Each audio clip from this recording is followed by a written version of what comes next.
Buenas noches. Les voy a dejar grabada la finalización del tema de termodinámica y la semana que viene en el horario de la teoría lo que vamos a hacer es justamente ajustar algunas cositas de estas y les voy a mostrar el programa que tengo en Excel para ustedes. Bien, vamos a dejar, a seguir con el final de la clase anterior. Bien, primero vamos a ver un poquito de lo que es termodinámica.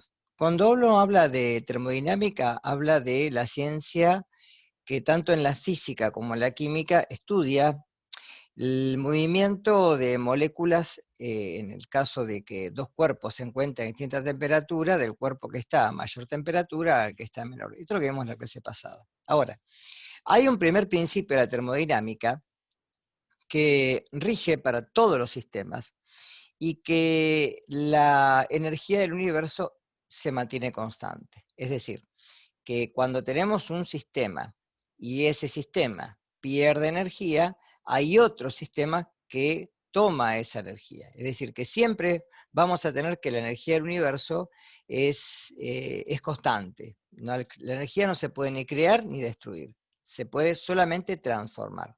De ahí que el primer teorema de la termodinámica habla justamente de este tipo de procesos, en lo cual podemos tomar lo que ocurre cuando el proceso ocurre a volumen constante, que es igual a la variación de la energía interna, es decir, la energía molecular, la energía de enlace, etc.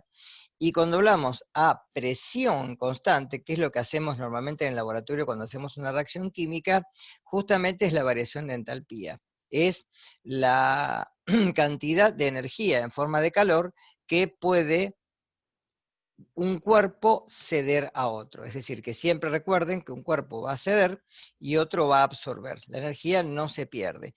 Y si ustedes dicen, bueno, pero yo tengo un sistema en el cual si no es adiabático completamente, obviamente hay pérdida de energía. Pero, por ejemplo, fíjense lo que ocurre en gases.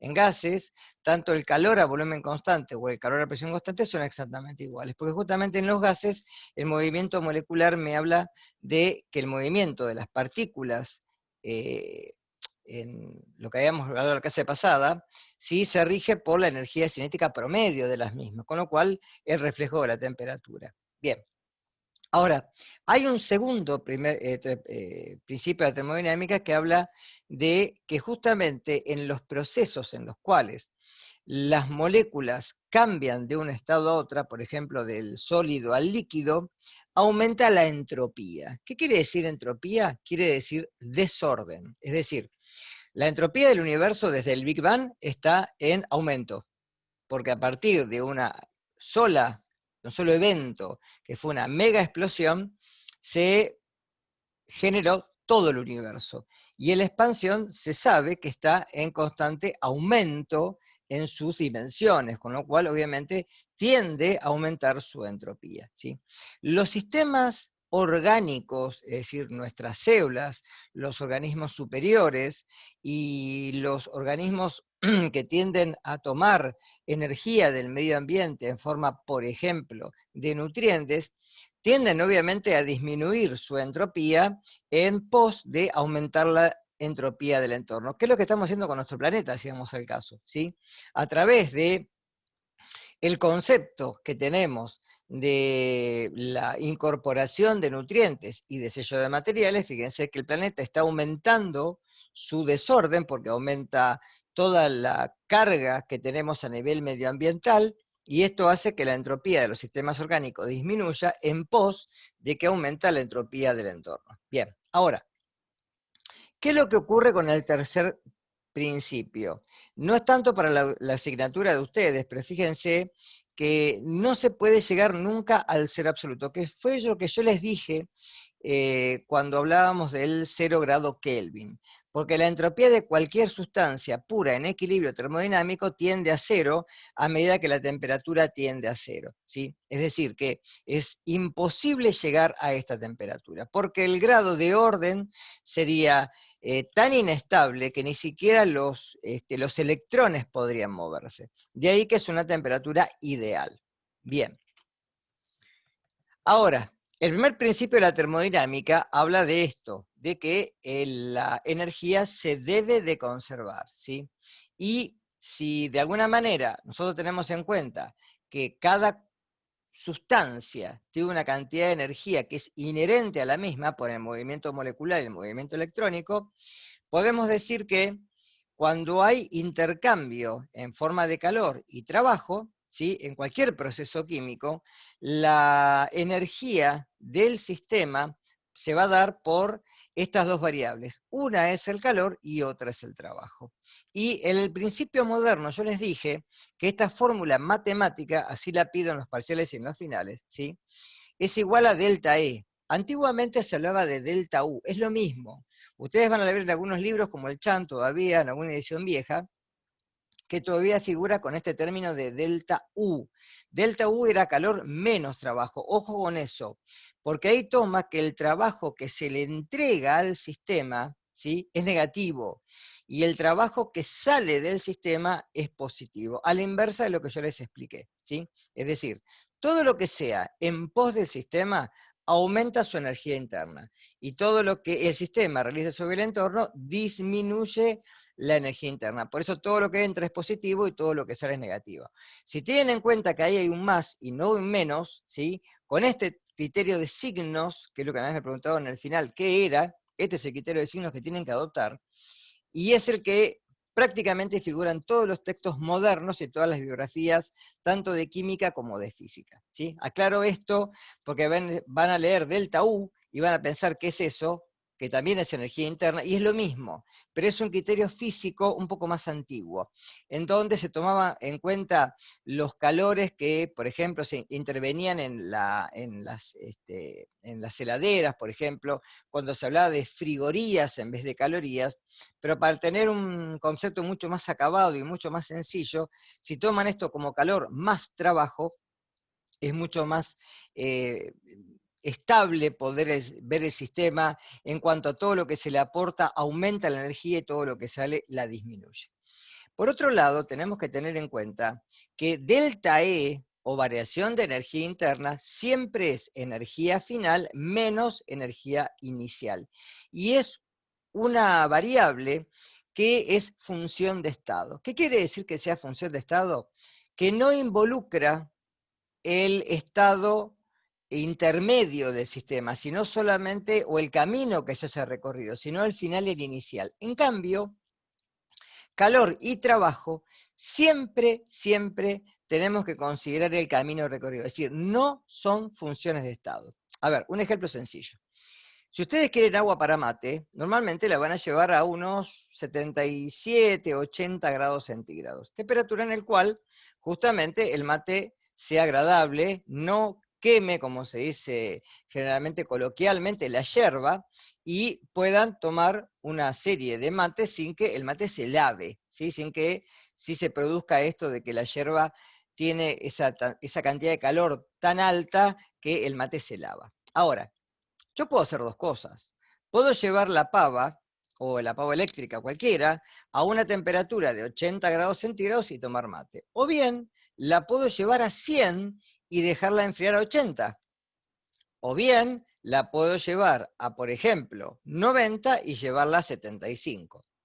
Cualquiera de los caminos que toque, cualquiera, siempre van a ser el estado inicial, por ejemplo, si el agua estaba a 22 grados centígrados, y el estado final, entre 75 y 80.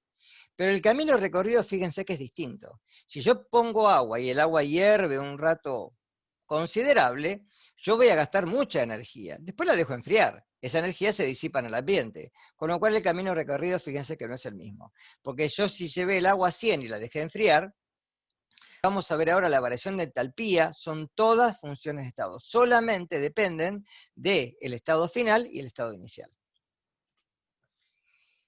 Aplicaciones del primer principio. Fíjense que cuando uno, en los procesos en los que interviene gases y el sistema realiza trabajo, por ejemplo, la expansión, ¿sí?, de un gas, cuando un gas lo dejamos que se expanda, ¿sí?, en forma libre, vamos a tener que la variación de la energía, si me siguen acá, es igual al calor menos el producto de la presión por la variación de volumen. Esto lo di la clase pasada, repásenlo del video anterior. ¿De dónde sale ese P por delta B? porque ese P por delta V es el trabajo. Y la pregunta es, ¿por qué lo considero negativo? Lo considero negativo porque es de expansión, es decir, el sistema realiza trabajo sobre el entorno.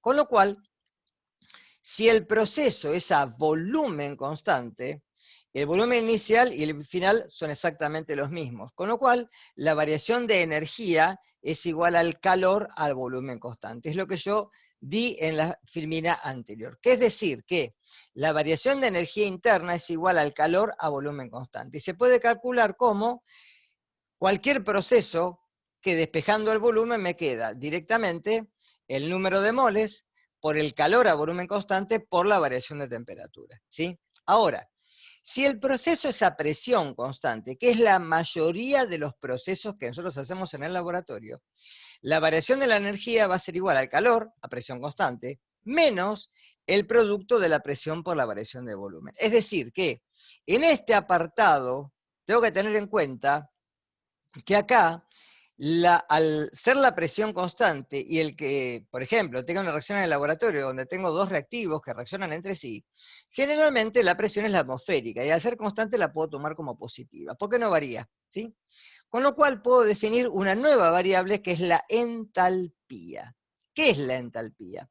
¿Se acuerdan cuando dijimos que el calor fluía de un cuerpo que estaba a mayor temperatura a otro? Esa diferencia que hay térmica, ¿sí? Ese flujo calorífico se puede determinar con la entalpía. Y se puede medir con la entalpía final menos la entalpía inicial. Y la entalpía es igual a la energía más el trabajo, o más la presión por la variación de volumen. Con lo cual, puedo poner que la variación de entalpía es igual a la variación de la energía, fíjense, de despejar esta fórmula con la anterior, más la presión por la variación de volumen. Con lo cual, me queda que si esto es igual, como un lado tengo negativo y el otro lado tengo positivo, ambos miembros se pueden anular entre sí. Con lo cual, ¿qué me queda?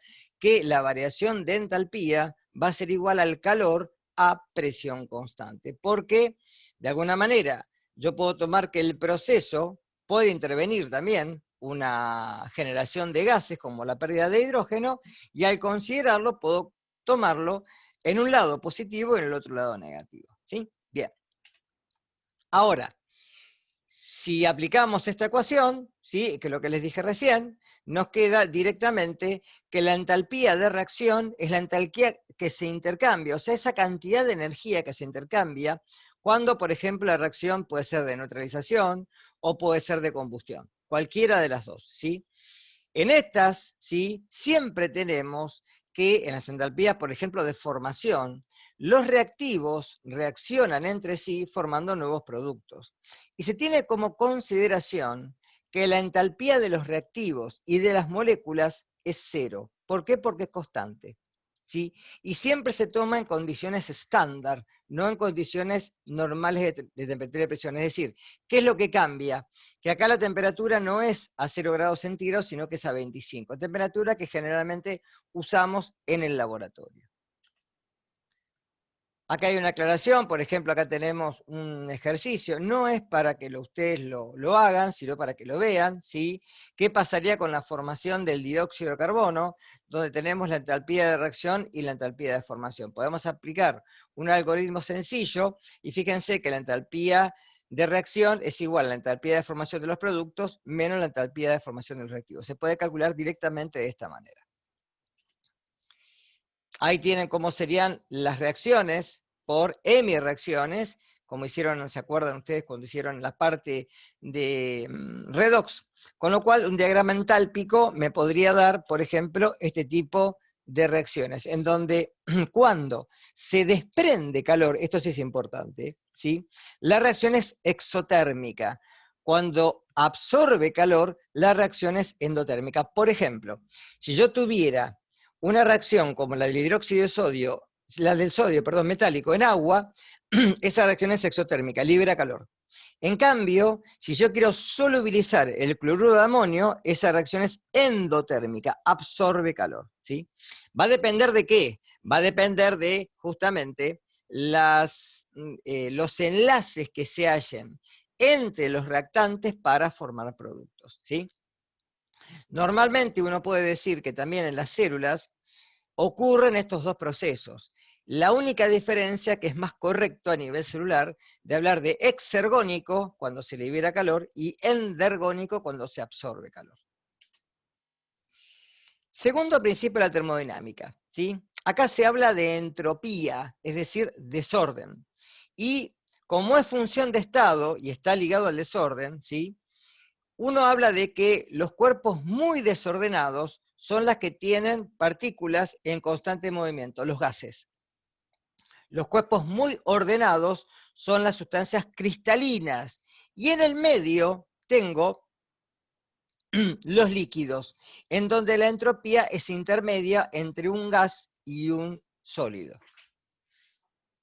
Además, hay procesos que pueden ser irreversibles y otros que pueden ser reversibles, con lo cual uno puede calcular la entropía de ambos procesos y averiguar directamente la entropía de reacción. Igual que hicimos con la entalpía, exactamente igual, como la entalpía de los productos menos la entalpía de los reactivos.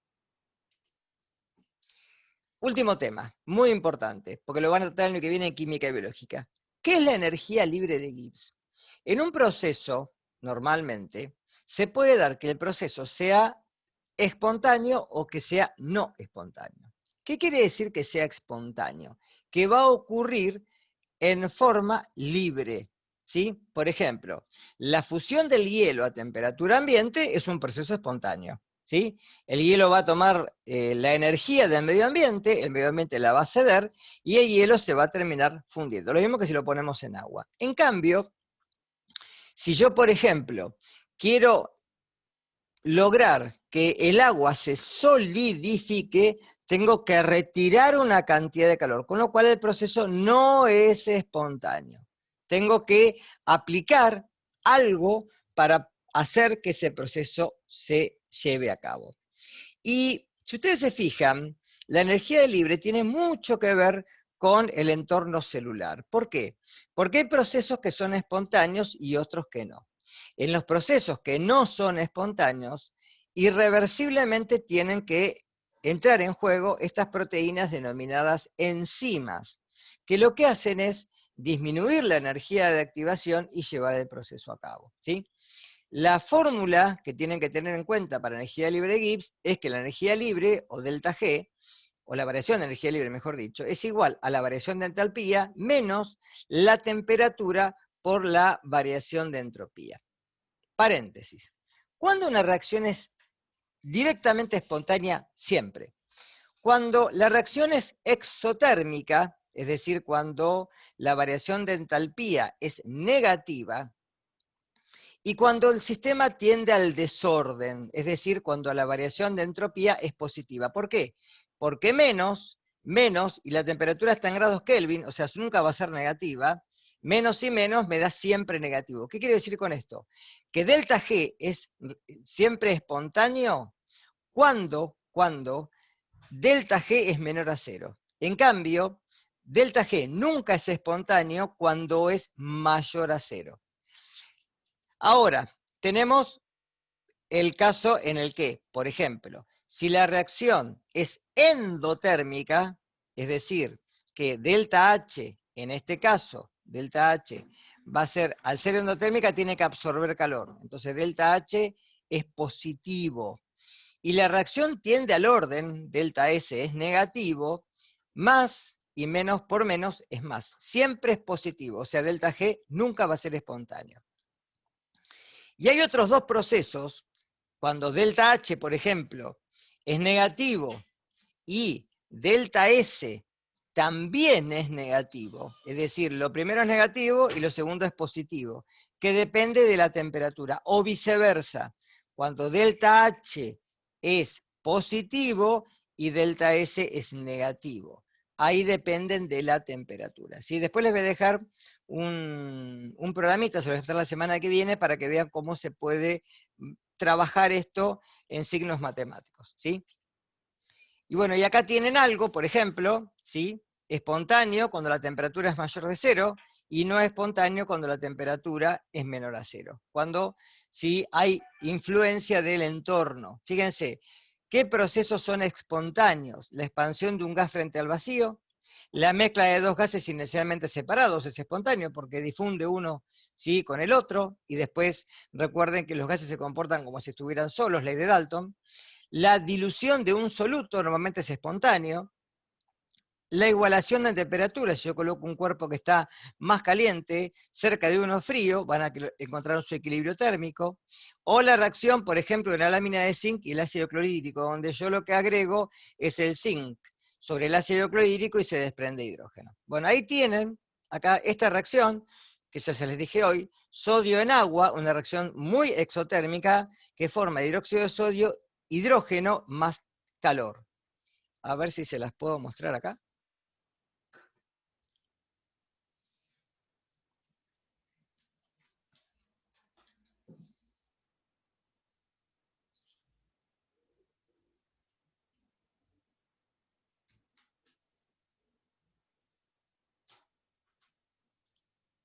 Bien.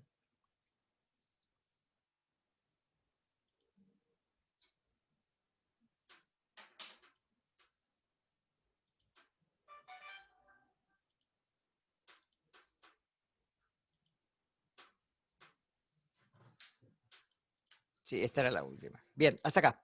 Bueno, los dejo para que puedan estudiar un poquito de la bibliografía y nos encontramos ya la semana que viene con el retorno de las teorías en forma de clases de Zoom y por favor vayan viendo todos estos procesos y resuelvan las consultas en clase con las clases de seminarios y los dejo ya para que puedan hacer la guía, ¿sí? Con esto ya pueden empezar a hacer la guía. Nos vemos la semana que viene y estudien, por favor.